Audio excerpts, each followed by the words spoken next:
Apple prépare peut-être l'un de ses lancements d'iPhone les plus étranges depuis très longtemps. D'un côté, l'iPhone 18 Pro Max pourrait miser sur une autonomie record, quitte à devenir plus imposant. De l'autre, le premier iPhone pliable, souvent appelé iPhone Ultra, commence à se dessiner avec un format franchement atypique. Et surtout, Apple pourrait bouleverser son calendrier habituel avec un lancement en plusieurs temps. On fait le point aujourd'hui sur les dernières informations en gardant évidemment en tête une chose, rien n'est officiel tant qu'Apple n'est pas monté sur scène. Mais avant de rentrer dans le sujet, pensez à vous abonner à la chaîne si vous aimez suivre l'actualité Apple sans perdre de temps. Vous pouvez aussi laisser un commentaire. Est-ce que vous attendez surtout l'iPhone 18 Pro Max pour son autonomie ou plutôt l'iPhone Ultra pour son format pliable par exemple? Et si vous regardez cette vidéo sur mobile, le meilleur moyen de soutenir la chaîne, c'est de laisser un petit boost. Ça aide énormément la vidéo à toucher plus de monde. Enfin, les vidéos sont maintenant disponibles aussi en version audio et vidéo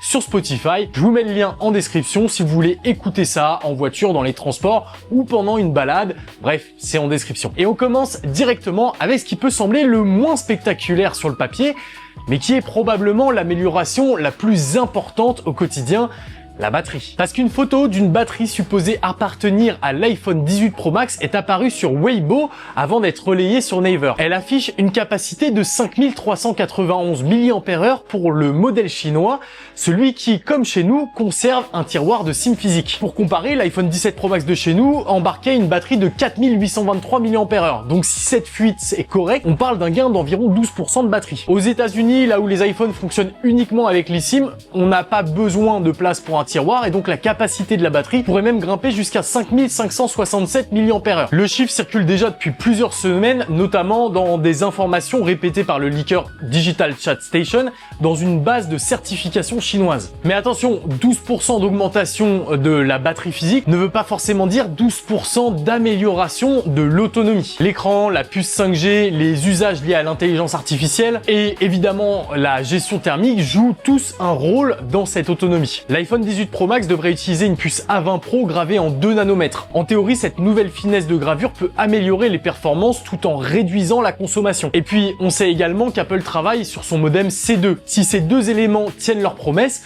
le Pro Max pourrait combiner une très grosse batterie et des composants plus économes. Le revers, c'est évidemment le poids et l'épaisseur. Ice Universe évoquait déjà un iPhone 18 Pro Max plus épais. On parle d'autour de 9 mm et un peu plus lourd que son prédécesseur. Les smartphones sont devenus des appareils avec lesquels on filme, on navigue, on travaille, on joue, on écoute des podcasts et on fait des paiements. À ce niveau-là, gagner quelques grammes contre plusieurs heures d'autonomie, le débat mérite d'exister. Mais l'iPhone 18 Pro Max ne sera probablement pas la vedette du prochain événement Apple. Le vrai moment de curiosité, ce sera le premier iPhone pliable. Son nom reste encore incertain, mais Mark Gurman affirme que le nom Ultra circule en interne chez Apple depuis un petit moment maintenant. Et les fuites récentes nous donnent une idée un peu plus précise de son design. C'est par exemple le leaker Ice Universe qui a relayé des protections d'écran censées correspondre à l'écran extérieur de cet iPhone Ultra. Leur détail le plus frappant, c'est que les coins ne sont pas identiques. Du côté de la charnière, les coins seraient carrés, comme sur le Galaxy Z Fold 8. De l'autre côté, ils seraient arrondis. Vu de face, le téléphone fermé pourrait donc avoir une forme légèrement asymétrique, presque en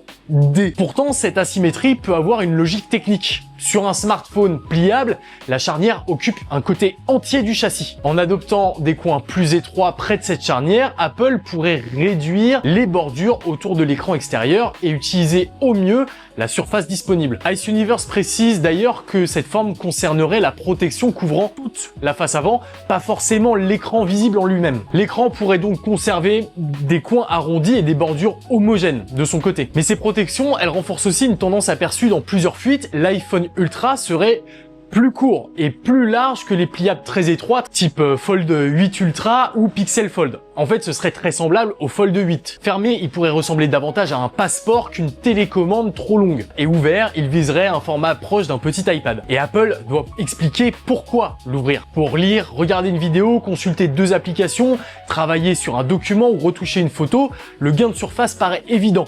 Mais pour envoyer un message, répondre à un appel ou payer sans contact, personne ne veut déplier son téléphone toutes les 2 minutes. Le format extérieur doit donc être assez pratique pour une utilisation résolution normale et le grand écran intérieur doit donner envie de passer au mode tablette. Apple devra aussi montrer qu'iOS sait réellement vivre sur 2 tailles d'écran, sinon l'Ultra risque de n'être qu'un très bel objet hors de prix. Apple pourrait en faire un produit de vitrine, comme le Vision Pro ou l'Apple Watch Ultra, un appareil qui pousse l'image de marque vers le haut, même s'il reste réservé à une minorité. Côté lancement, voici grosso modo à quoi s'attendre. Selon Mark Gurman, Apple pourrait organiser son événement le 8 ou le 9 septembre. Le 9 paraît plus plausible car le Labor Day américain tombe le 7 et Apple éviterait ainsi de faire voyager les équipes et la presse pendant le week-end prolongé. Si cette date se confirme, les précommandes pourraient s'ouvrir le samedi 12 septembre plutôt que le 11, date évidente du 25e anniversaire des attentats du 11 septembre. On les retrouverait donc après disponibles en magasin une semaine plus tard, donc aux alentours du 18. Mais le changement le plus important concernerait la gamme elle-même. Cet automne, Apple présenterait les iPhone 18 Pro et 18 Pro Max ainsi que l'iPhone Ultra pliable. En revanche, l'iPhone 18 classique attendrait le printemps 2027, potentiellement aux côtés de l'iPhone 18e et d'un nouvel iPhone Air. Cette stratégie permettrait donc à Apple de mettre toute la lumière sur ses produits les plus rentables en septembre,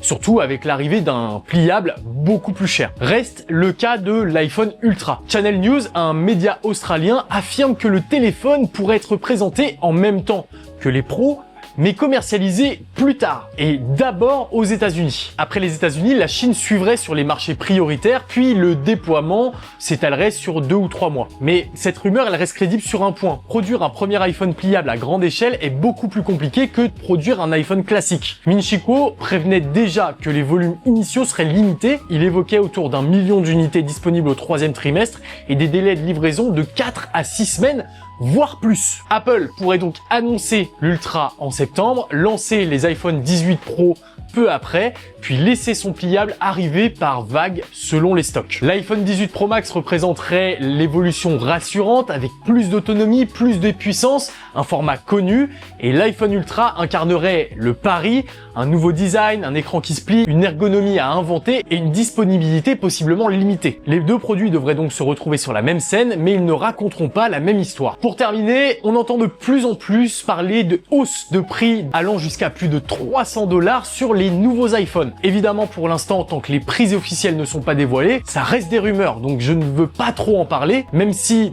au regard de tout ce qu'a fait la concurrence jusqu'ici et à la hausse des prix qui a déjà eu lieu sur les produits Apple, il faut clairement se douter qu'Apple ne va pas rester sur des prix standards sur les iPhones cette année. Bref, dites-moi en commentaire lequel des deux de ces futurs iPhones vous intrigue le plus, le Pro Max et sa potentielle énorme batterie, ou l'Ultra et son pari du pliable. Évidemment, pensez à vous abonner à la chaîne, c'est gratuit et ça vous permet de louper aucune vidéo. On a plein de sujets à traiter qui viennent très bientôt. Retrouvez-moi en version audio sur Spotify si vous préférez le podcast audio. Et moi, en attendant, je vous laisse avec cette vidéo qui risque de vous plaire et vous donneront plus d'informations sur la partie photo des futurs iPhone 18 Pro et Pro Max. Et moi, tout ce qui me reste à vous dire, c'est à très bientôt pour plus de contenu. C'était Paul,